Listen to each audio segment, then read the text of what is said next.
نحمدہ ونصلی علی رسولہ الکریم۔ دیکھتی آنکھوں سنتے کانوں، آپ کو بندہ خدا خاک مدینہ و نجف کا سلام پہنچے۔ تبلیغ و اشاعت اسلام کے سلسلے کی آج ہماری 14ویں ویلاگ ہے، جس کا عنوان ہے ولادت رسول عربی اور کچھ معجزات۔ یہ بات قابل ذکر ہے کہ آج حضور صلی اللہ علیہ وآلہ وسلم کی ولادت یعنی 12 ربیع الاول 1444 کا دن ہے، اور ہمیں اس کی ریکارڈنگ کا شرف حاصل ہو رہا ہے۔ ابن اسحاق فرماتے ہیں کہ کعبہ میں نظر کی رسم کی ادائیگی کے بعد عبد المطلب اپنے سب سے چھوٹے بیٹے عبداللہ کا ہاتھ پکڑ کر چل دیے۔ راستے میں ایک عورت ملی، اس نے عبداللہ سے سوال کیا، کہاں جا رہے ہو؟ عبداللہ نے کہا، میرے والد مجھے جہاں لے جائیں چلا جاؤں گا۔ اس عورت یعنی قطال نے کہا کہ تم کوئی قربانی کا جانور ہو کہ نکیل پکڑ کر جہاں لے جاؤ چلے جاؤ گے؟ یہ عورت دراصل ورقہ بن نوفل کی بہن تھی، جس نے عبداللہ کی پیشانی میں نبوت کا نور دیکھ لیا تھا، اور وہ عبداللہ سے شادی کی خواہش مند تھی۔ عبد المطلب نے عبداللہ کی شادی آمنہ بنت وہب، جو کہ زہری قبیلے کے سردار کی بیٹی تھی، سے کر دی۔ عبداللہ نے آمنہ بنت وہب کو ایک مکان میں لا کر رکھا، جو انہوں نے اس مقصد کے لیے ہی لیا تھا۔ ایک دن عبداللہ گھر پر نہیں تھے، قطال آئی اور بی بی آمنہ کو دیکھ کر واپس جانے لگی، تو مالک مکان نے سوال کیا کہ عبداللہ سے شادی کا کیا بنا؟ وہ بولی، اب اس کی ضرورت نہیں رہی۔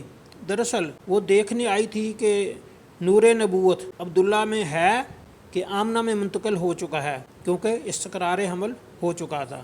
جب یہ خبر ورقہ بن نوفل کو ملی تو بہت خوش ہوا، کیونکہ وہ جو آسمانی کتابیں پڑھتا تھا انہوں نے لکھا تھا کہ اسی قوم میں ایک عظیم المرتبت نبی پیدا ہوگا۔ اس نبی کی رسالت کا ذکر قرآن پاک میں ان الفاظ میں ہے، اللہ عالم حیث یجعل رسالتہ، اللہ ہی خوب جانتا ہے کہ اس کی رسالت کا محل کون سا ہے اور وہ اپنی پیغمبری کسے عنایت کرے۔ 104:4 القرآن۔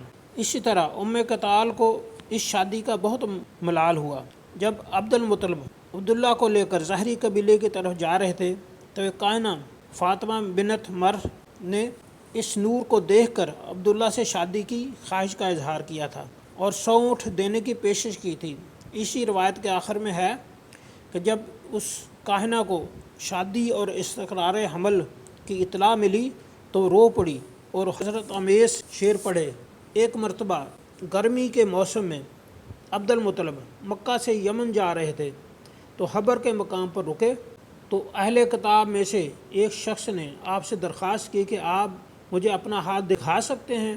پہلے اس نے دائیں ہتھیلی دیکھی، پھر بائیں، اور بولا، آپ کے ایک ہاتھ میں نبوت اور دوسرے ہاتھ میں حکومت کے آثار ہیں، اور کہا کہ نبوت کے آثار آپ سے بنی زہرہ میں یعنی زہری قبیلے میں منتقل ہوتے نظر آ رہے ہیں۔ اس شخص نے کہا کہ آپ شاگا ہیں؟ وہ بولے، شاگا کیا؟ اس نے کہا، تمہاری زوجہ ہے؟ آپ نے جواب دیا، نہیں۔ اس راہب نے کہا کہ مکہ جاؤ تو بنی زہرہ میں شادی کر لو، اور انہوں نے حالہ بنت وہب سے شادی کر لی جو بنی زہرہ سے تھیں۔ اس کے بعد انہوں نے آمنہ بنت وہب سے عبداللہ کی شادی کر دی، جس کے بطن سے حضور پیدا ہوئے۔ لوگوں نے کہا کہ لو بھائی، عبداللہ تو عبد المطلب سے بازی لے گیا۔ ویسے حضرت کے اسماء گرامی بڑے بڑے علماء و حفاظ نے 1000 بتائے ہیں، لیکن فقی کبیر ابو بکر ابن العربی، جنہوں نے ترمذی کی شرح لکھی ہے، آپ کے اسماء گرامی 64 بتائے ہیں۔ عبداللہ عبد المطلب کے سب سے چھوٹے بیٹے تھے اور انتہائی خوبصورت تھے۔ خانہ کعبہ کی نظر کا قرہ ہر دفعہ ان کے نام نکلتا تھا۔ ایک اہل کتاب کاہنہ کے کہنے پر ان کو قربان کرنے کے بجائے 100 اونٹ کا فدیہ دے دیا گیا۔ صحیح مسلم میں ابی قتادہ سے روایت ہے کہ 2 اعرابیوں نے حضور سے دوشنبہ یعنی سوموار کے روز اور دوسرے دنوں کے بارے میں دریافت کیا، تو آپ نے فرمایا، یہ وہ دن ہے جب میری ولادت ہوئی، جس روز مجھ پر وحی نازل ہونا شروع ہوئی۔ امام احمد فرماتے ہیں کہ حضور کی ولادت دوشنبہ کے شروع وقت میں ہوئی۔ آپ نے حجر اسود کو دوشنبہ کے روز بیت اللہ کے قریب رکھا۔ آپ نے مکہ سے ہجرت دوشنبہ کو فرمائی۔ آپ کی مدینہ آمد ہجرت کے موقع پر دوشنبہ کو ہوئی۔ آپ کی وفات بھی دوشنبہ کو ہوئی، اور یہ آیت الیوم اکملت لکم دینکم یعنی آج میں نے تمہارا دین مکمل کر دیا۔ 13:5 القرآن بھی دوشنبہ کو نازل ہوئی۔ نبوت کی نشانیوں میں ایک یہ بھی تھی کہ حضور کی ولادت باسعادت پر ایک نور علیحدہ ہو کر فضا میں ٹھہر گیا اور کسریٰ کے محل کے کنگرے نیچے آ گرے۔ آتش کدوں میں 1000 سال سے جلنے والی آگ بجھ گئی اور آسمان پر ایک سرخ ستارہ نمودار ہوا جو کہ اہل کتاب کے مطابق نبی و آخر زمان کے لیے ہی مخصوص تھا۔ واقدی بن موسیٰ روایت کرتے ہیں بقول بی بی آمنہ بنت وہب درد جیسے تھوڑی دیر قبل ایک نور ان سے نکلا اور تمام مشرق و مغرب کو روشن کر دیا اور ساتھ ہی درد کی تکلیف ختم ہو گئی۔ پھر وہ نور انہی کی طرف آیا اور مٹی کی مٹھی بھر کر آپ کی طرف بڑھائی اور وہ میں نے قبول کر لی۔ اس کے بعد نور کا رخ آسمان کی طرف ہو گیا۔ قاضی ایاس عبد الرحمن کے حوالے سے بیان کرتے ہیں، یاد رہے کہ عبد الرحمن پیدائش کے وقت داعیہ تھی۔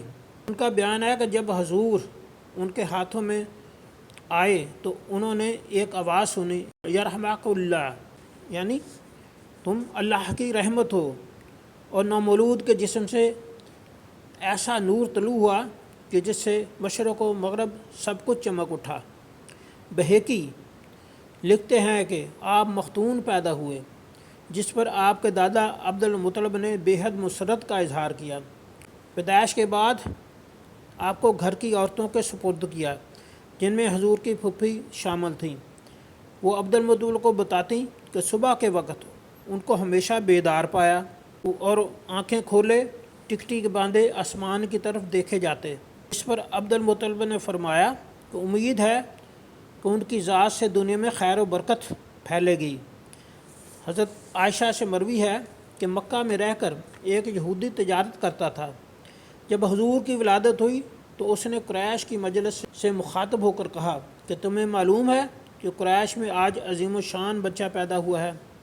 پھر اس نے عبد المطلب سے اسے دیکھنے کی خواہش کا اظہار کیا۔ جب حضور کو باہر لایا گیا تو وہ یہودی دیکھ کر پریشان ہو کر بے ہوش ہوا اور گر پڑا۔ جب ہوش آیا تو اس سے پوچھا گیا تمہیں کیا ہوا؟ بولا آج ہم سے نبوت چھن گئی اور بنی اسرائیل سے قریش میں چلی گئی، اور رونے لگا۔ ابن اسحاق بیان کرتے ہیں کہ حلیمہ سعدیہ جنہوں نے حضور صلی اللہ علیہ وآلہ وسلم کو دودھ پلایا، وہ اکثر یہ باتیں کرتی تھیں۔ جب کبھی قبیلہ بنی سعد میں کسی سال بچوں کی پیدائش کی خبر ملتی تو اسی عورتوں بچوں کو اجرت پر لینے کے لیے دودھ پلانے کے لیے لپکتیں۔ ایک سال معزز خاندان کے 10 بچوں کی پیدائش کی خبر ملی تو عورتیں مکہ کی طرف لپکیں۔ میں بھی ان میں شامل تھی۔ میرا گدھا لاغر تھا اور ساتھ بیٹا بھی تھا۔ میں پیچھے رہ گئی اور سب عورتوں نے بچے سنبھال لیے۔ جب میں پہنچی تو صرف ایک یتیم بچہ ہی بچا تھا۔ میں نے سوچا کہ یتیم بچے کے والدین مجھے کیا دیں گے۔ میں نہ چاہتے ہوئے بچے کو لینے پہنچ گئی۔ بچہ لے لیا، بہت حسین تھا اور اس کے لیے میری توقع سے بڑھ کر رقم دی گئی اور میں بہت خوش ہوئی اور واپس آ کر عورتوں کے ہمراہ چل پڑی۔ میرا گدھا اڑا جا رہا تھا۔ باقی عورتوں نے حیران ہو کر کہا کہ تمہارے گدھے کو پر لگ گئے ہیں۔ میری بکریوں کے تھنوں میں دودھ بہت زیادہ اتر آیا تھا اور دوسری عورتیں اپنی بکریاں میری بکریوں کے ساتھ چرانے کے لیے بھیجنے لگیں تو ان کی بکریوں کا بھی دودھ بڑھ گیا۔ میرے بھائی نے نومولود کو دیکھا تو بولے کتنا سنجیدہ اور متین بچہ ہے، آسمان کی طرف دیکھے چلا جاتا ہے اور روتا بالکل نہیں، اتنا حسین کہ جیسے فرشتہ۔ دوسری عورتوں کو جو بچے ملے تھے ان میں سے کوئی اتنا حسین نہیں تھا۔ میرا شوہر انہیں دیکھ کر بولا کہ یہ تو کوئی شہزادہ معلوم ہوتا ہے، اور یہ پری ذات کہاں سے لے آئی ہو؟ اس ذات بابرکات کا قصہ طولانی ہے۔ آج کے لیے اتنا ہی۔ اللہ حافظ۔